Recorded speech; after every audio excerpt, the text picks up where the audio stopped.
Good morning. Thank you so much for making it on a Sunday morning, on the fourth day of AMA, 4 days of caring, repairing, and healing.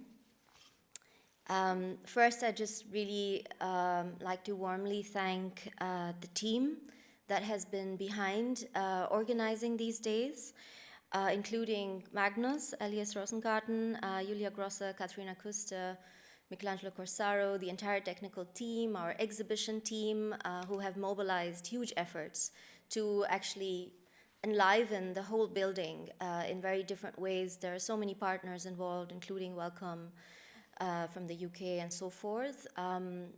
There's a whole day of workshops, performances, and all the different methods of convening that we have learned. And we invite you to participate. If you need rest, there's the quiet room. If you would like to read from the references that we have been gathering, there's the resonance room. So there are many choices. Also, there's a continual cry by Seraphine 1369. So we're really also inviting you to go to these exhibitions that are situated in the building at present and are freely accessible. My guests for today, for the session Making Sites of Reciprocity and Rematriation, are Eva Christina Harlan, who I'm extremely pleased has come from Inari in Sapmi to be with us.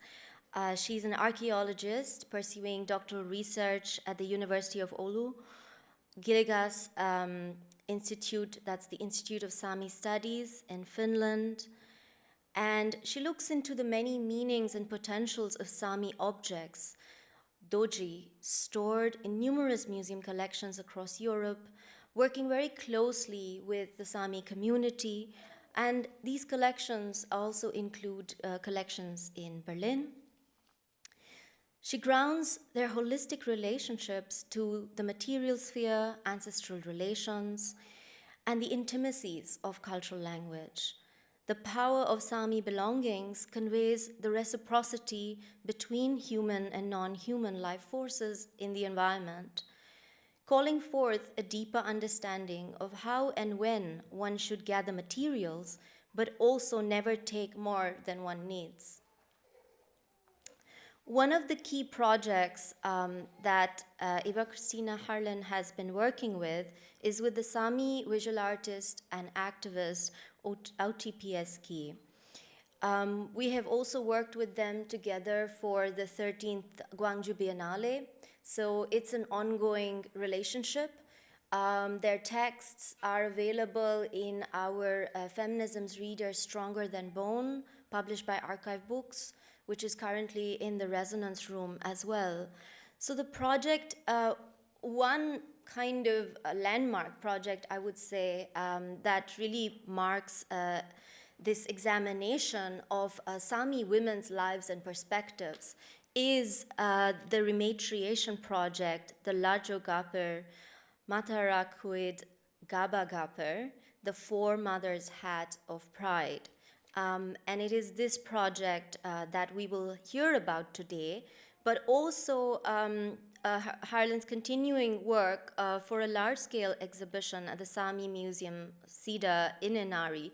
Perhaps we can just have a question about that as well, and exchange. And I'd also like to mention that where we met was in Inari in 2019 at the His Ija Festival, which celebrates the music of indigenous peoples. A really special convening, and for this I would thank Katia Garcia Anton from OCA. I'm going to introduce our second guest following a short video clip and the presentation of Eva Christina. This video clip is from the film Edith Silva, Burning Sun from 2015 by Ella Maria Era. So we're going to start with the clip, and then I will invite Eva Christina to take the stage.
Ditt folk bär på demoner.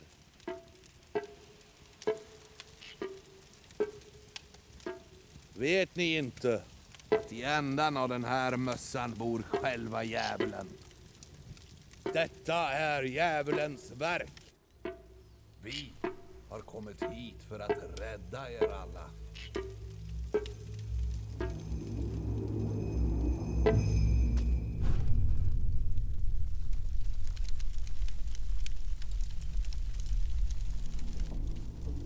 Välsigna er alla.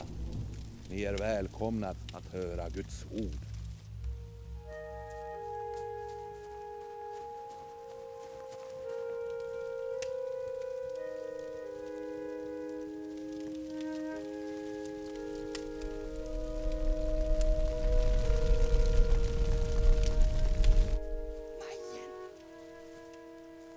Sinä autan min siittimait. Mait? Eikä varrokas. Mä ipuaile päättii sisä. Kultalmu. Si äittät kottimin. Eestön teidät.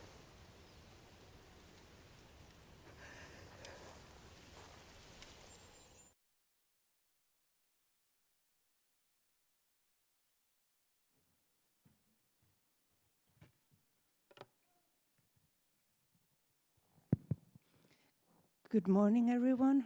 My name is Eva-Kristina Harlin, and I thank you all very much for coming this morning. And I also like to thank you, Natasha,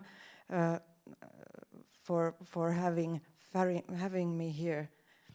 And she would like to say that in this space, you can take off your masks while listening to the presentations. This film clip that you saw by Elle-Maria Eira is leading us nicely to the subject today, which is basically my research with Outi Pieski, like Natasha just told, and I will now briefly tell you about this project. In 2017, there was this celebration of Sami, 100 years of Sami gathering, the first Sami gathering in the Nordic countries. And I went into that happening. It took over 1 week and was in Trondheim, or Tronte, as it is called in Southern Sami language.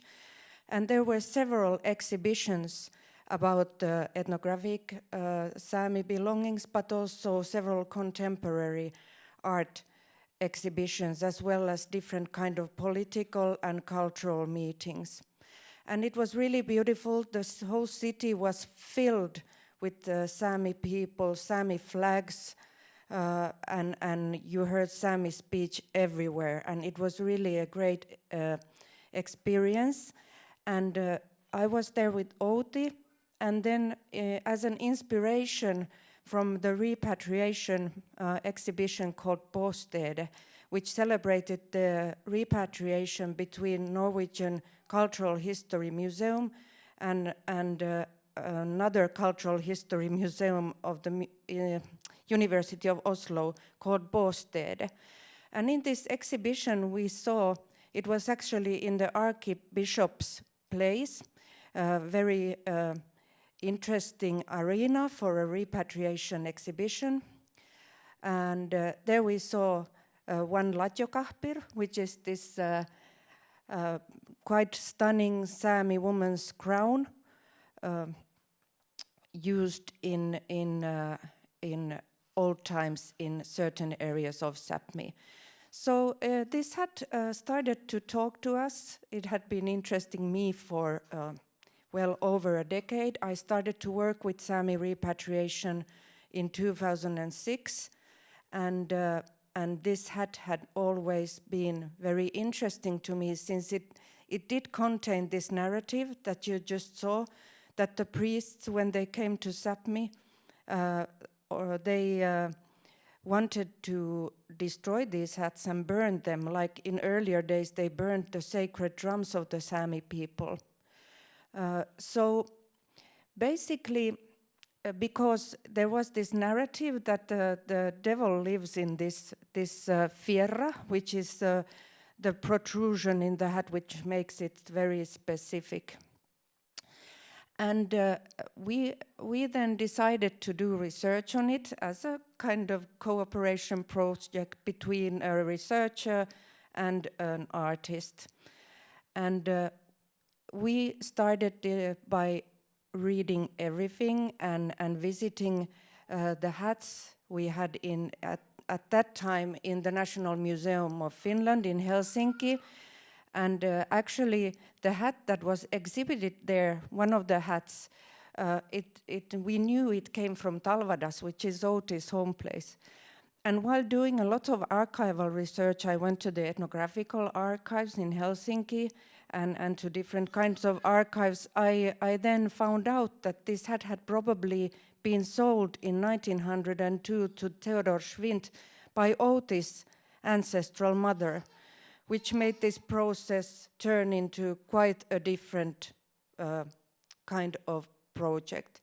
We then had the possibility, because stunningly, after about 2 months of Tronte, from Tronte, I heard something I thought I would never live to see.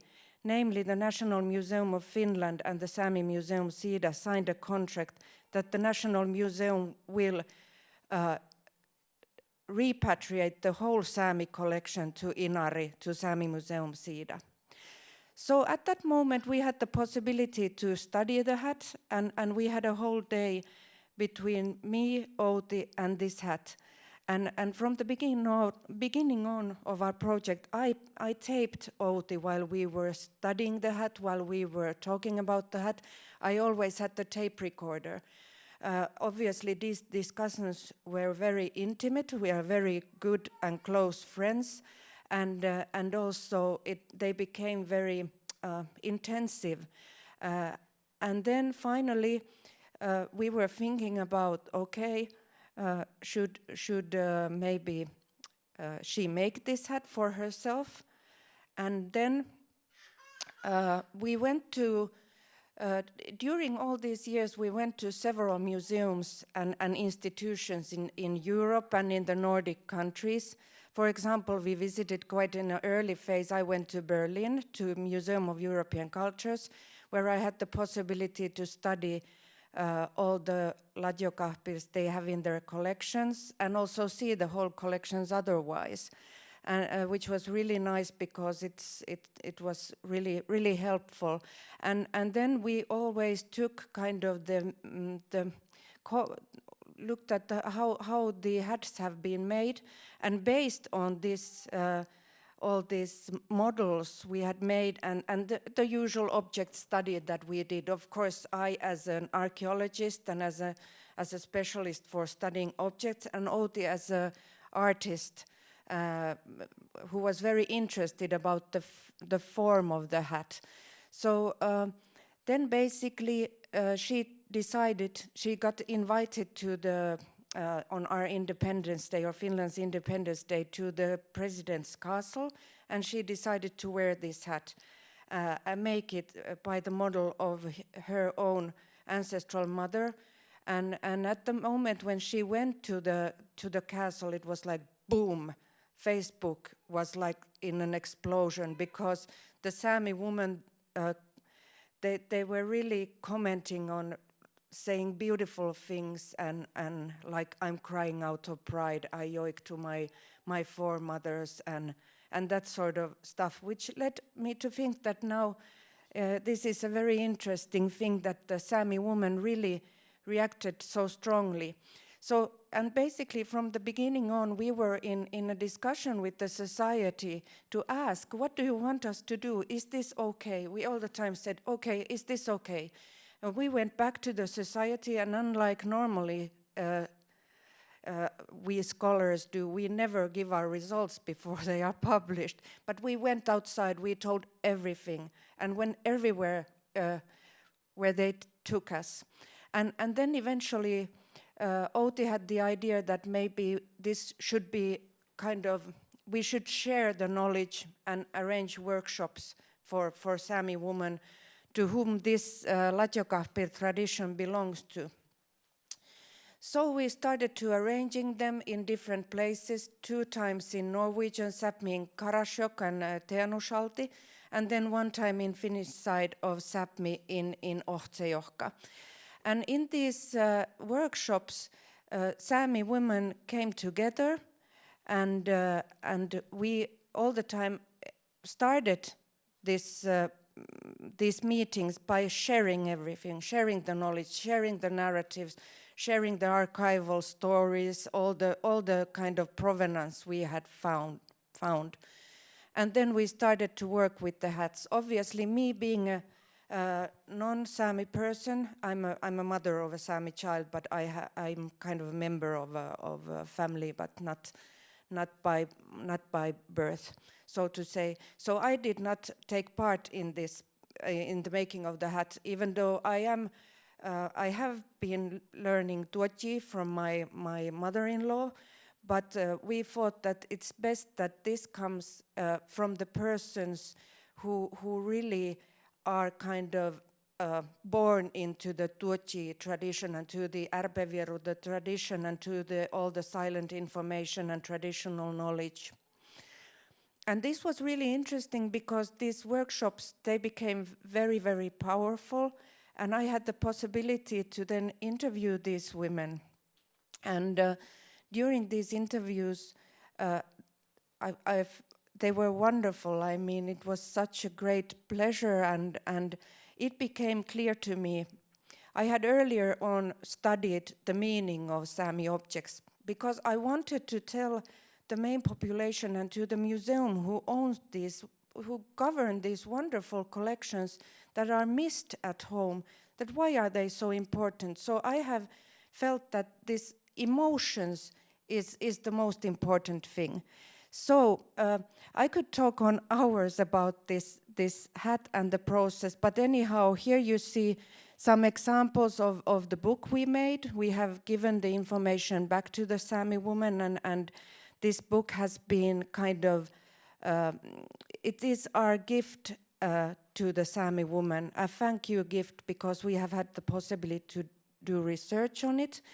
And as we see it, it is now, the hat is now rematriated to the Sami people. It is a good example of how to do indigenous object research or belongings research in the future.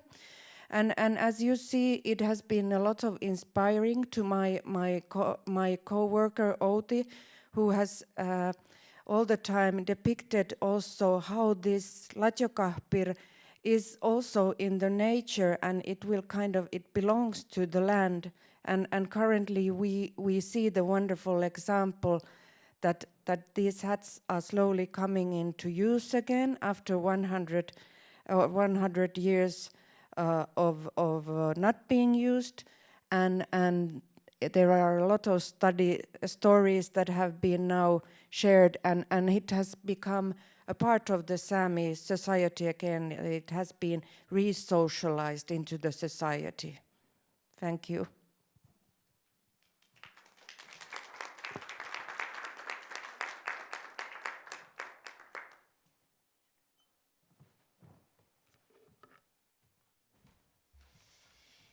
Thank you so much, Eva Christina. We will have time to hear more and exchange. I also wanted to just mention, because yesterday somebody asked me, what do you mean by rematriation? And it's obviously very important to share that at least the way that this term came to us, the knowledge of this term, was through Sami scholar Rana Kokanen, who has also been a big inspiration for Eva Christina. So I will let her share more. But in a sense, it just personally for me felt important to bring in this term also within our discussions here. Because we're thinking, okay, when we talk about repatriation, we're also thinking about patrimony, thinking about the nation state as part of a hegemonic patriarchal project.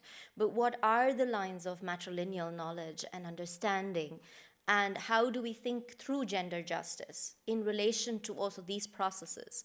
that are deeply painful and that are inherently flawed in terms of return, because they're always marked by what has survived.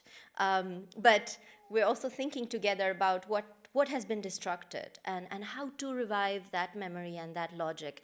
And that has a lot to do with the role of the matriarchy, the matrilineal. And with that, I will invite our second speaker, who is unfortunately not with us in the body, but virtually. Marian Pasterakis, who has been an inspiration for many of us. I know as a young person in India, I was following her work. She's an independent curator and critic working across subjects, including contemporary art museums, so also really thinking how to build museums in the present together with communities, and really also considering the politics of identity, clothing, and related science systems.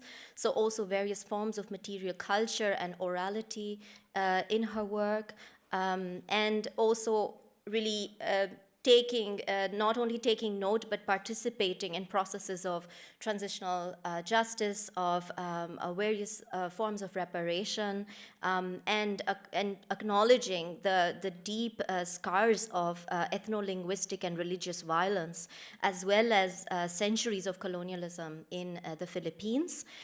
So one of the one of many books and projects is her work around a little remembered ethnocidal campaign against Muslims enacted by Christian settlers in the island of Mindanao. And also she considers this period of martial law in the 70s in the Philippines, but then also coming to the present, the ways of what it means to create a multi-site institution or museum in the island of Basilan, where there are diverse ecologies. So what does it mean to think about rebalancing nature and human relations? So this is something that she's going to talk about today, and also to share that she's has this beautiful collection of essays which are called Gathering, and also for me that also linked beautifully to Ama by Emeka Ogbo as this gathering place. So that is a long introduction, but now Marian, warm welcome to you. Thank you, Natasha. Thank you very much for having me here. Good morning to you in Berlin. I'm going to focus on the word reciprocity, but I suppose I'll have to say that my take is, well, my approach to the word localized in a particular part of the Philippines, but also in the general area of island Southeast Asia. I'm just trying to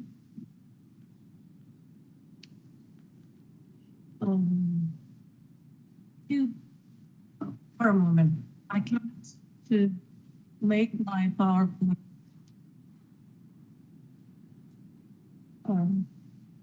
A second, please. Marian, just to confirm that we can actually see the slide here, so you're fine. Yes, thank you. But not anymore. If you'll give me a moment. Okay, sure. All right. Here we are.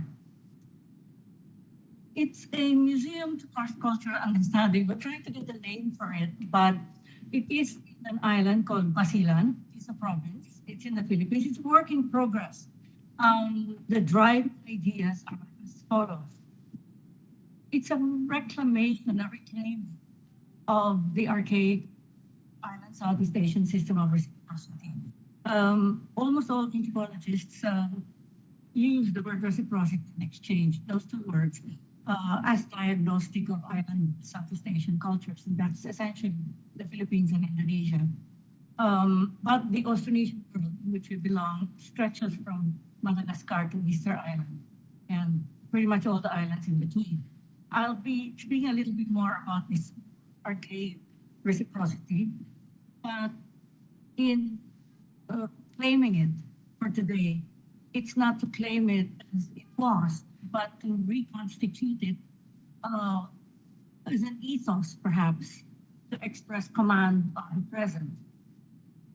It is also, this museum, a theorizing of a trajectory away from nativism, because that's a slippery slope, but perhaps a cosmopolitan view of the density of the local. So I'll have to ask for your indulgence. There's a little bit of density that's going to happen in this paper. Um, the island of Basilan is there. It's in between Borneo and the southern Philippines. And that's as how far it is from Metro Manila. Since the middle of the 20th century, this island has been regarded as the badlands by the majority Filipino culture, together with the rest of what is called Muslim Philippines, which is concentrated in Mindanao. Sorry, Marian, could you come slightly closer to the microphone at your laptop? All right. Thank you. Is this all right? It's better. Yeah. Okay. Just let me know if you can't hear me. So this is Isabela. I hope you heard the previous slide. This is where Basilan is, in a string of islands that go to Borneo. Basilan is very much a place of the sea. There's a ferry that is the only link for the majority culture. And the coastlines of this island has received maritime traffic involving a wide variety of boats for thousands of years. Now, this is one of the places that have been associated with extreme violence. And violence is, when I say extreme, it is extreme. It had happened through 50 years of war, but over the last part of the 20th century, it included beheadings and kidnap for ransom and the entire range of ideological and secessionist passions. Recently, Daesh inspired.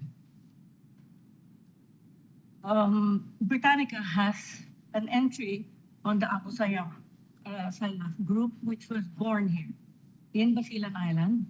And for the reason of this presence, Basilan was consigned to be an extreme other to the Philippine body politic.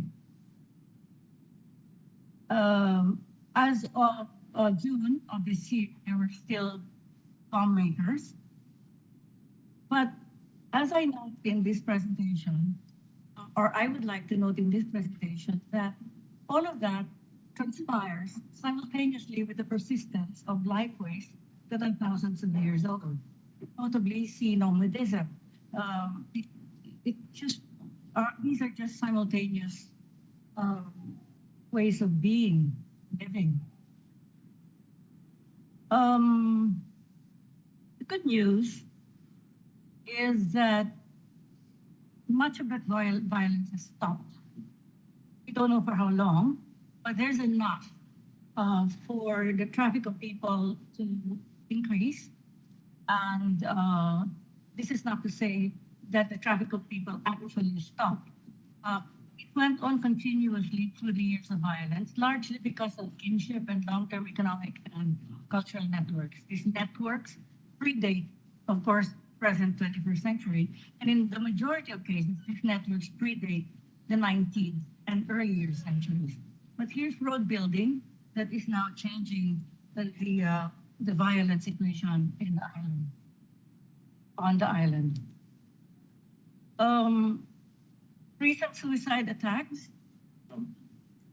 need I say more, except that a Bangsamoro Autonomous Region in Muslim Mindanao was established in most of the Muslim areas of Mindanao by Congress, the Congress of the Philippines, signed into law. There is an autonomous region right now, and it is led by the former Liberation Front, the Moro Islamic Liberation Front, and it has achieved a modicum of success as a government over the last 2 years. However, there are enormous challenges, of course, especially for peace building through economic and food security. In Basilan and its port city of Isabela, peace building depends on inclusive economic growth. Inclusivity, you have to draw on cross-cultural understanding, of course, across religions, but also across languages, ethnicities, ideologies, and family allegiances. Peace building depends, and everyone knows this in Basilan and in Mindanao, not only on inter-religious and intra-sectarian understanding and dialogue, but on acknowledging the power of both similarity and difference in building community and individual confidence and vigor. This project I am doing with the mayor of Isabela City, and this is she. She is City Jalia Hataman. And both of us are, well, we began this project and we are continuing with it, whatever happens. She's unusual because she is a Muslim woman who grew up with Catholic priests, a devout Muslim who was elected mayor of a majority Christian city in a majority Muslim island, Isabela City, in the referendum amongst Filipino Muslims to ratify the legal creation of the autonomous region, opted out of the autonomous region. Her city opted out of the autonomous region, but the city paradoxically elected a Muslim woman to be the mayor of a hopefully post-conflict Basilan. So we were talking about similarities and differences, and I should like to be very precise about what I'm talking about. The differences are historically, economically, and linguistically driven. And is in Isabela City, there are 10 languages that are spoken. They're languages. Dialects are another matter. There's more.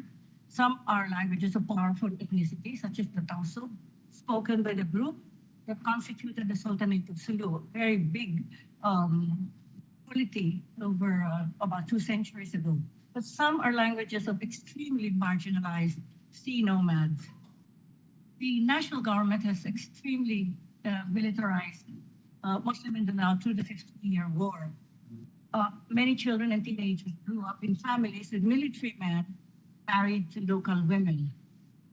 And then, of course, differences are also have also been attenuated by settler families who moved to the island, Spanish, American, and Philippine nationalism period, and they have consolidated wealth on the island. Similarities are not usually paid attention to, and this is the reason for my enumeration. They're perceptible only to scholars, to politicians, and long-term locals, but these are that both Islam and Christianity have been practiced here in Basilan and in the rest of the Philippines with a distinct indigenizing undertone of Austronesian animism.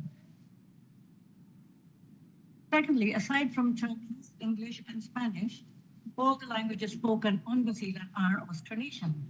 Hence, the 4,000-year development of this language family, sustaining deep-rooted behavior and cosmologies, is shared heritage, whether the person is Muslim, Christian, or a settler from different parts of the Philippines. The other similarity that is shared across everyone who lives in Basilan is maritime knowledge. Even if unevenly shared across the various language groups, is all pervasive. The sea is enormous in the imaginaries of self and community. All right, so this is Basilan. This is a bit of a long paper, and I would like to be quicker. But I should like to say that it does, if you see the map, the urbanized area is a tiny percentage of a huge place from sea to mountain. So from mangroves all the way to forest. Now, spatially, and here's a map of ethno-linguistic residences. However, there are spatially period Isabela City locations that have remained intersection points for cross-ethnic, multi-religious, and even multi-class interaction. A major point of similarity, therefore, is the fact of residence itself in Isabela City. Now, the premise of our project is that a museum can sustain a peace-building agenda, a healing, to use the word provided us by this gathering, through cross-cultural understanding by closely following the urban planning strategic direction set for Isabela City by its planners and stakeholders. I'm not going to go into that first point, but I just want you to know that there are 5 zones of the city, and each will host one part of the multi-site museum. So because there are five zones, there will be five clusters of the museum. The concept is five city zones, each with a multi-building cluster, and each cluster consists of small interconnected buildings, the way architecture is in this part of the world. And the interior spaces will be far smaller than the outdoor spaces. Here you have the zones. I'm going to go very quickly here. There is forest. There's forest biodiversity within the city, and a plantation history that made a city that now has to set other trajectories, and religious and cultural diversity that should no longer erupt in violence, and city zoning for understanding. The museum will discuss the interactions across waters, forests, cityscape, plantations, and mangroves to build on these for a future of what we want, peace. But the emphasis would have to be on reciprocal relations. And in this, the reclaiming of the archaic, based on the fact that we all, that includes myself, Marian, speak sorry, languages. Marian, can you come a bit closer to the mic again? I think it became unclear just in just the last sentence. So This yeah. slide. The emphasis, therefore, Natasha, on reciprocal relations amongst language groups, simply because reciprocation was it from all the scientific work done on the Philippines, a fundamental part of the archaic cosmology part of the world.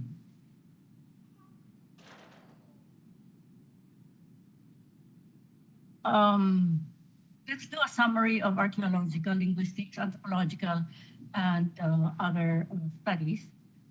Our structures are bilateral up to now, even with the overlay of patriarchal Christianity and Islam and modernity. Bilateral kinship means that we reckon our ancestry and relationships, family relationships on both mother and father sides. Our social organization is bilateral. There are male and female polarities, the warrior and the priestess figures in the past, but today also amongst political figures.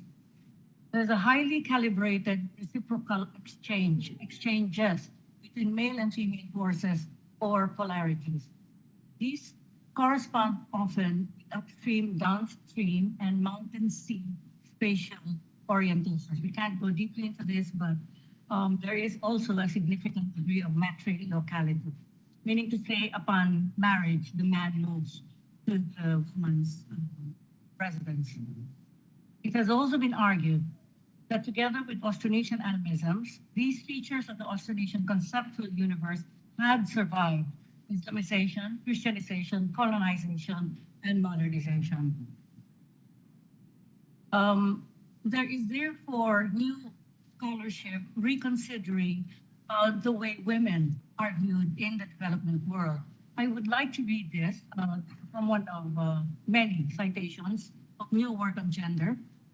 This is about a provocative book that seeks to redress inaccuracies in Western perceptions of gender relations in Southeast Asia by bringing to the fore the area's ethnic and cultural variants and showing how women and men explain the informal and psychological dimensions of relationships as vital in holding family, neighborhood, and kinship ties together. And although there are differences between male and female perceptions of sex roles in society, women perceive their situation as disadvantaged rather than less significant. I think that's an important sentence. Male-female interpretations of power and status tend to converge usually towards the understanding that the contributions of men and women are equally important in the formation of family and society. Now, these are features of Austronesian reciprocity system. And it really is important to understand parity, the equivalences that are constructed. The reciprocal systems must be between usually, but also among parties that are made equal or are equal. It could be a song performance in which the two parties are matched in virtuosity, or negotiations in which the negotiators are matched. or a male and a female who are matched for exchanges of goods and ideas that have to be highly calibrated. There's female vis-a-vis male energies or forces, and this construction of reciprocal exchanges is not intended as a contest, but as a constant quest for social equilibrium.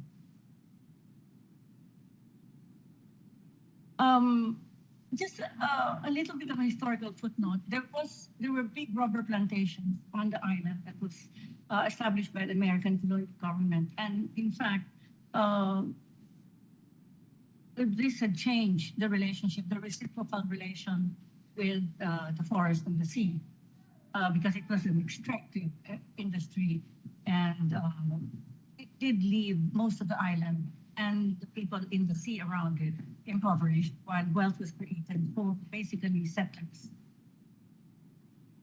But reciprocation and exchange relations with the biosphere can be restored with a museum research agenda to retrieve local concepts of return. Mayor Dada is keen to understand or at least sense the spiritual dimensions of the biosphere. Constructing reciprocity, my second example, is refiguring parity between boys and girls, men and women, inclusive of multiple other genders. I'll go very quickly now to several effect constructions of reciprocity agenda. But I'd like to draw your attention to these women. They are women of the Yakan language group. It's their ancestral domain, the land part of the island of Basilan. And through the years of war, these three women and other women managed to survive by themselves, taking up the task of transforming themselves into participants in the cash economy when they were not until about the 1970s and the 1980s, by weaving and by textile weaving and mat production. This was the only source of cash during periods of bombardment, and this had happened in the island of Basilan as well as many parts of Mindanao, all the way to the recent war in 2017. And so a recognition of the courage for massive social transformation. Now, I'd like to also recognize the School of Oriental and African Studies in the University of London, which has hosted a global inventory of Philippine material culture that's scattered in museums all over the world. That is a huge number of museums. As you can see, this is a mapping site, and we have gradually, together with the team at SOAS, we have gradually put online Philippine materials with the participation and collaboration of individual museums that have happily participated. There are more museums that have been giving the permission for online access of Philippine materials that have been in storage for the last 300 to 3 centuries, 4 centuries, all the way to a few decades ago. So this is now myself speaking to a group of women in Basilan, discussing textiles that are in museums in other parts. So, this one is in Europe. The museum intends to have stronger, consistent relationships with all of the museums that have holdings from this part of the Philippines. But with SOAS, I'm also doing this for other parts of the Philippines and other groups, not just the Yakan. Here is art history for the benefit of a sense of reciprocal relations This is a case in point. This is a textile. This is a private collection now being considered by local women.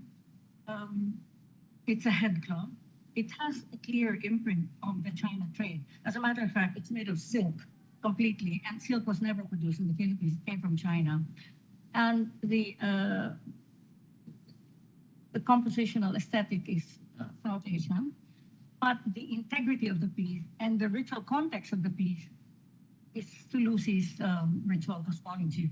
So an understand of the fluidity of cultures and identities and how they can come together could be a matter of, well, an entry point in the reciprocal relations. Marian, we have 1 Ma- minute, All right. so we can I then will go into just note that. conversation. These are other examples.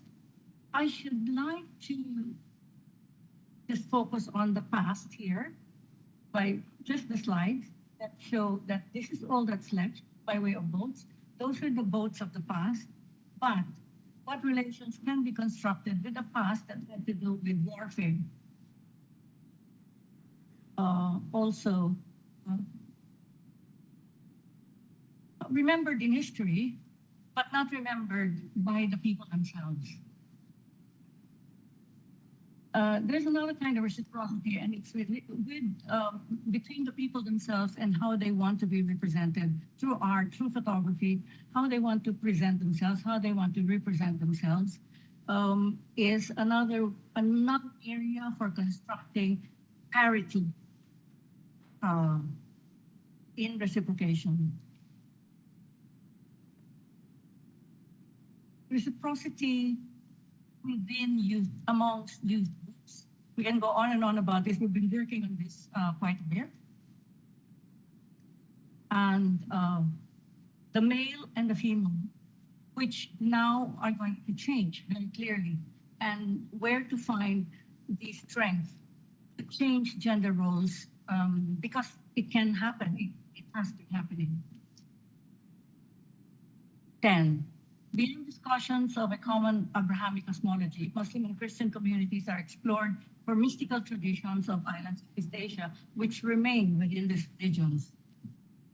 This on the left is an amulet, which has Jawi. Um, it is Arabic, but it reads in a local language. This is a Christian amulet. The talismanic traditions of island Southeast Asia exist in both Islam and Christianity. And while this is very difficult to probe, the museum will probe. Marian, Conversations sorry, between- Marian, is it okay if we go into questions just because it will be really beautiful to build a dialogue between the two of you? This is it. I just wanted to say that this is what the museum is going to look like. It is under construction. Thank you. Thank you very much.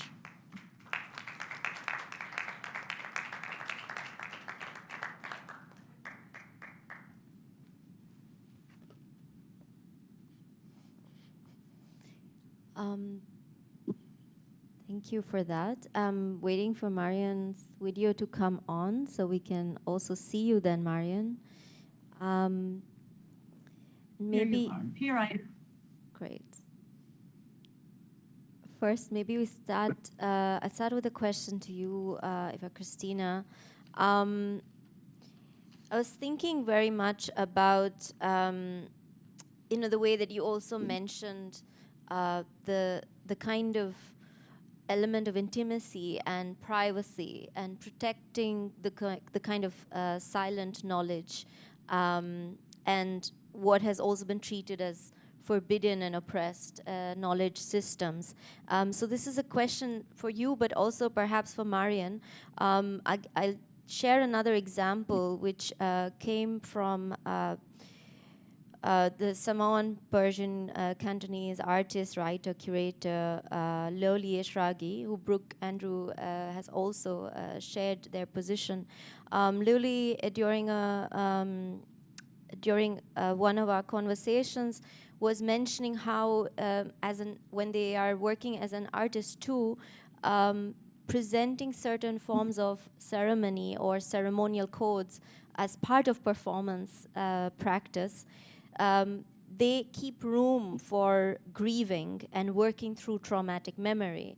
And this is something that recurs across different projects. I mean, on one hand, when we're talking about the kind of ethno-linguistic and religious violence, but then again, also in your case, in the case of Sapmi, how do we? So Loli was suggesting how perhaps to maintain these sign systems as somewhat fugitive, to also withhold certain information, so that there is a way in which this mode of reciprocity does not also become over time a kind of performance of transparent terror and of kind of again kind of also once more taking hold in terms of the kind of power matrices of institutional life, these protected practices and forms. And so I wanted to just ask you this question because it feels like something that's also quite challenging. How does one, on one hand, at this point in time, build these platforms of cross-cultural understanding, but at the same time make sure that there's also protection for the community and the stakeholders? Yes, that's a very good question, and actually that's the thing that I didn't have the chance to explain in my, as the time went so fast, but this is how I separate the act of repatriation and rematriation. Repatriation is something that happens when you, when a museum gives back the objects or belongings, and then also the provenance research, I think, is a part of repatriation. But when all this information comes to the source community, in the case of Latjokahpir and Sami people, when it comes to Sapmi, and gets into connection with traditional knowledge and silent information, and you do the bodily movements that your ancestors have been making for hundreds of years, this process is called rematriation, and that's something that happens inside the Sami community. That's something that belongs to Sapmi, and it's an arena where people can speak their mother tongue, and they don't have to excuse it, and they don't have to explain the cultural ways of behaving. And you are set into the lineage of family. You share who you are. Maybe someone tells, "Oh, I knew your great-great-grandfather, and he was like this," and it's very warm atmosphere, and that's something that really has to be protected. And what happens there stays there. Obviously, this Latjokahpir case, we have published it, but I think it has been done in a way that is respectful. We have given the voice to the Sami woman to tell why it is so important to have these belongings back home. Because there is only over 50,000 Sami objects that are stored in institutions and museums outside Sapmi, and many of them need to come home. For example, these sacred drums. There is only one museum in Sami land who owns actually or governs these sacred drums. So, having said that, I think that it is very important to kind of safeguard the information and to make the difference between what is open and what is not.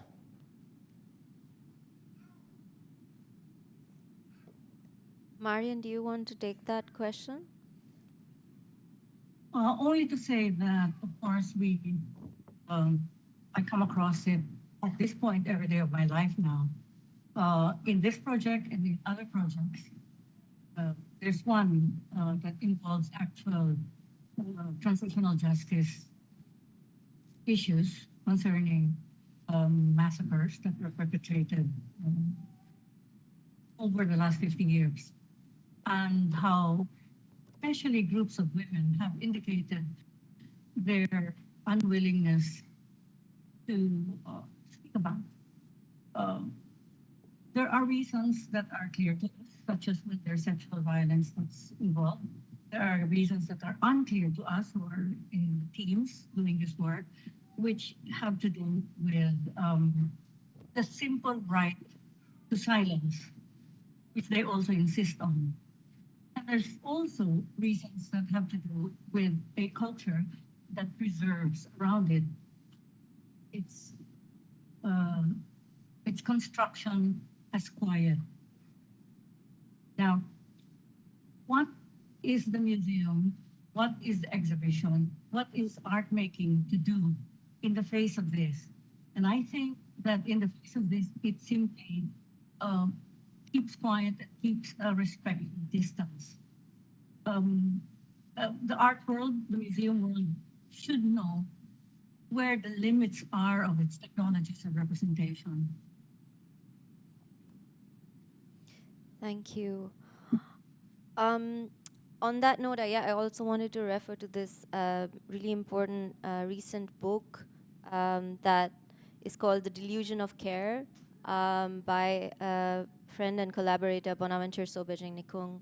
And I think this dynamics of the care giver and the caretaker, and what does it mean for the kind of power regimes, again, of the caregiver and the caretaker to be in this kind of knot. On one hand, that is one of reciprocity, but on the other hand, also of maintaining power. I mean, this is my sort of quick sharing from one part of that book, because I really also think that in your presentations, it really came across as well of how to pursue also what Spivak refers to as learning to learn from below.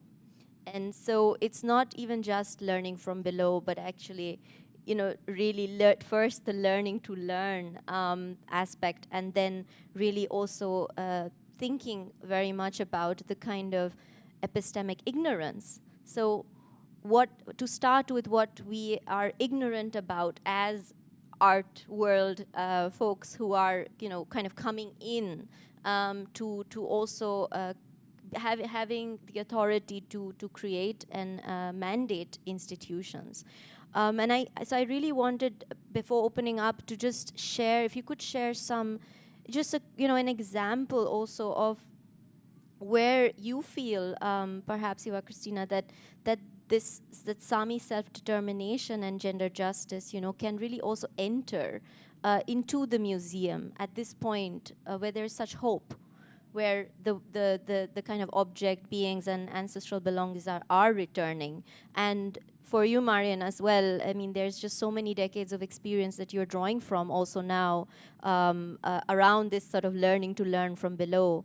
And if there's maybe one striking example also, especially in terms of also your collaboration with the mayor, if there's something you would like to share with us from it, that would be really wonderful.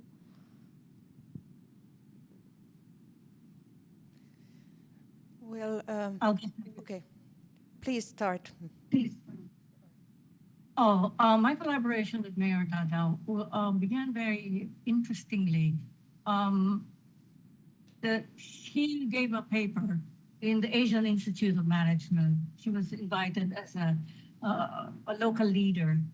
And she wasn't being essentialist, but she described the 50-year war or the conflict in Mindanao, not as religious or sectarian, but from a woman's point of view, as water, the ability, the access to water, which is essentially a woman's concern. And the simple matter of having enough buckets to go around to collect water from great distances, even if you are surrounded by the sea. And uh, it struck me as particularly humbling to see enormous conflict in terms of access to water, access to drinking water. And it is true that I looked at all my research. It is true that a lot of the conflicts began with water-related issues that exploded. Well, I mean, there's a whole thesis in there, or several theses in there, but she became my friend, not because because I saw a certain wisdom. But as it turns out, she had wanted very much to um, to express a different kind of Islamic spirituality, um, which she also has to navigate very well within a Muslim community. In that respect, I think I have become a serious friend on the basis of one thing, a mutual and a conjoint interest in language. That there are languages that we apparently understand together. And I'll leave it at that. Yes, well, we are currently making the new exhibition, and it's a large group of people doing it. I mean, it's lots of Sami researchers, Sami museum professionals, Sami artists, Sami crafts persons, and all of this, and obviously it will be a story that we tell by Sami eyes. So it will no longer narrate about, for example, the collecting of the objects. That is something that we have done in an exhibition that was opened in National Museum of Finland in Helsinki 1 week ago. That's the story of this collecting of these objects and our shared history that is really difficult and ugly in many ways. So it's kind of an attempt by two institutions to look at this with the help of this collection and with the help of contemporary Sami art that surrounds and holds its arms around these objects that are still in Helsinki. But the new exhibition will be a Sami way of telling the Sami story. And for example, I really liked, Marianne, your when you told about the reciprocity with nature. That's something that belongs, well, I think, to all indigenous peoples and also to the Sami. You never take more than you need, and you always give back. That's something that Rauna Kuokkanen has always also been telling about. And it's kind of like, I think that Outi in her art also, she gives back to the land, to Mother Earth with her. She returns the things back to Mother Earth and is in dialogue. I think that's a modern way of giving a gift back to the one who gave you. So I think we will also have many female and many kind of gender neutral aspects in the exhibition, but obviously due to heavy Christianization process and also because of this pietistic Lutheran revival movement, Lestadianism, which also made or led to the situation where this hat was no longer used. So that has also influenced in a very bad way, kind of like, I should say, maybe condemning the female kind of way of being and the female sexuality and something that was earlier on held as sacred, the ability to reproduce, became something that was dirty and ugly, and so it kind of changed the way of thinking, but maybe in a good environment and in a museum, if we success in making it a safe and good place, maybe these exhibitions can lead to at least discussions, like the Lajiokahpir has influenced in open discussions about the gender roles and yeah. Great. We have a few minutes. Are there questions from anybody in the audience? There's a mic that can travel to you if you, or even comments. Okay, I don't see any hands.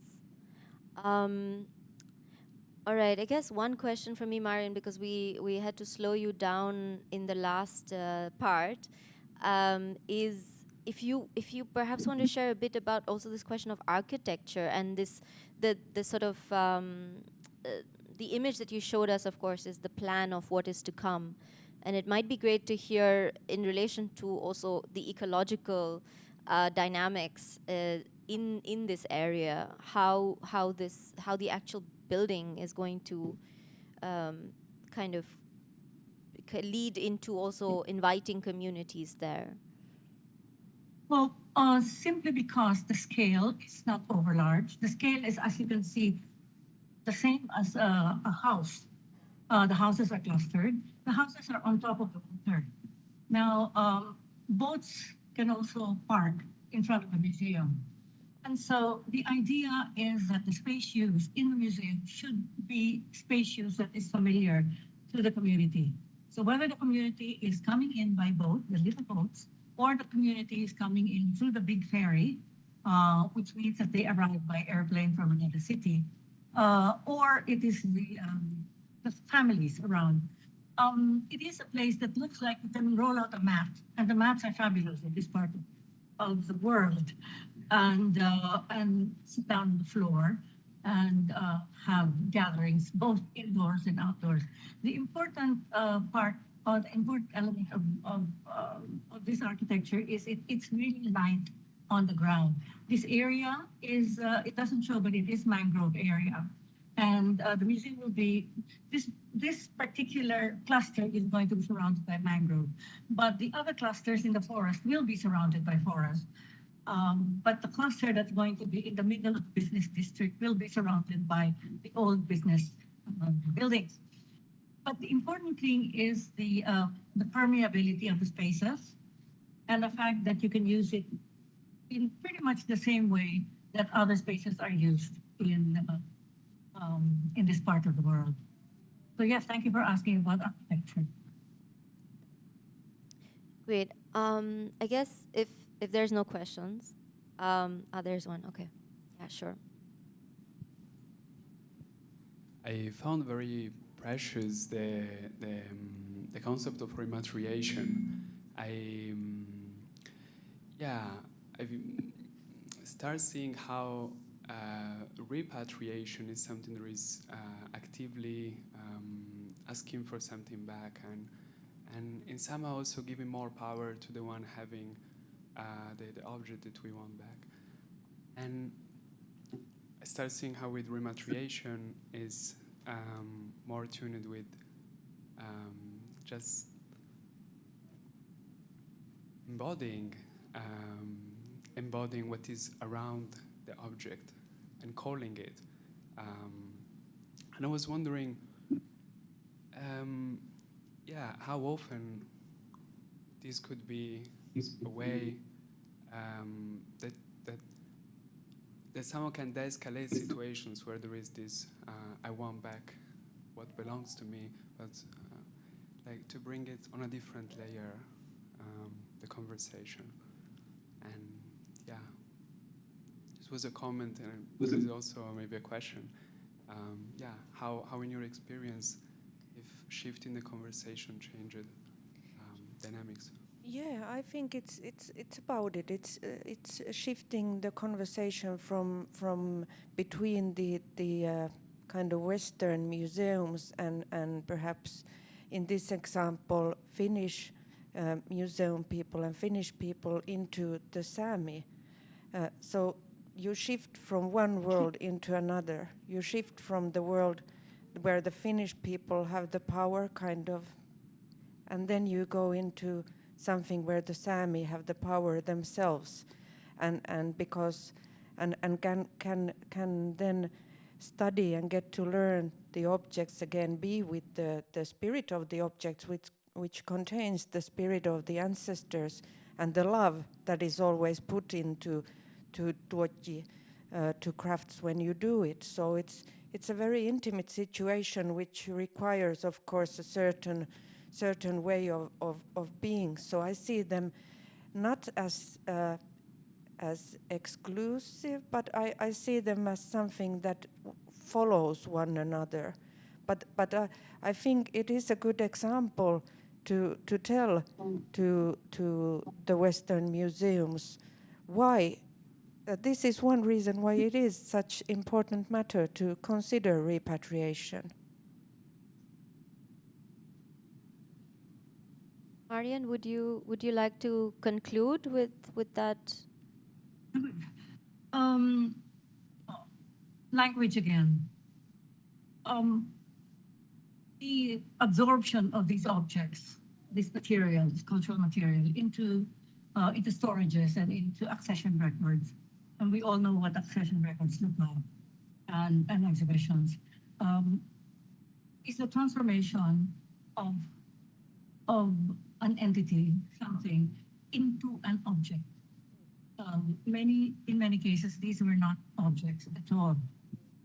And so once they're identified, processed, documented, and put into a database, they are, in fact, they have metamorphosed into objects and are therefore part of the traffic of artifacts, traffic of art, ownership, etc.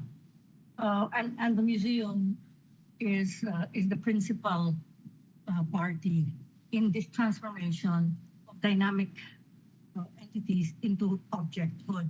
Now, there's a huge amount of literature about the Objeda and its operations within our many fields of cultural production. In the Philippine case, I'm speaking as a person who did study textiles from this region for a while. The textiles that I have studied from this part of the world do not have names. We think they're names. They look like names when we put them down in the records, but they are in the case of the Philippine textiles, they are verbs. They're intransitive verbs. And so the recording system itself is the transformative technology. Is the technology that transforms. And we do need to pay attention to the accessioning system as much as the exhibitionary practices, but the DNA of museums, which is the creation of objects out of material that were not construed in many cases as objects. This is the violence of the loss itself. And it is in this location of violence that we do have to focus our attention. Yes, I totally agree. Thank you so much for that. And I totally agree, and that's true. Thank you for ending it in a very good way, because I would have said something similar myself. Thank you, Marianne. Thank you. Thank you.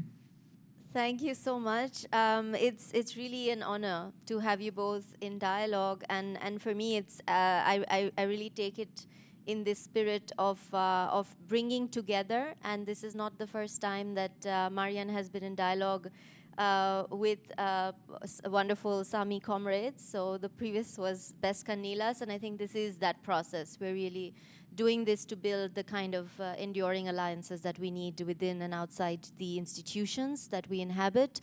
So on that note, please enjoy the building and everything that's going on. The next session here is Was hat Klima mit Kolonialismus zu tun? It's in German. And it's going to be here in the Kinosaal. And those who have tickets for the next session might be able to stay, and the rest need to leave through the door on the left at the back there. And that's that. Thank you so much. Thank you.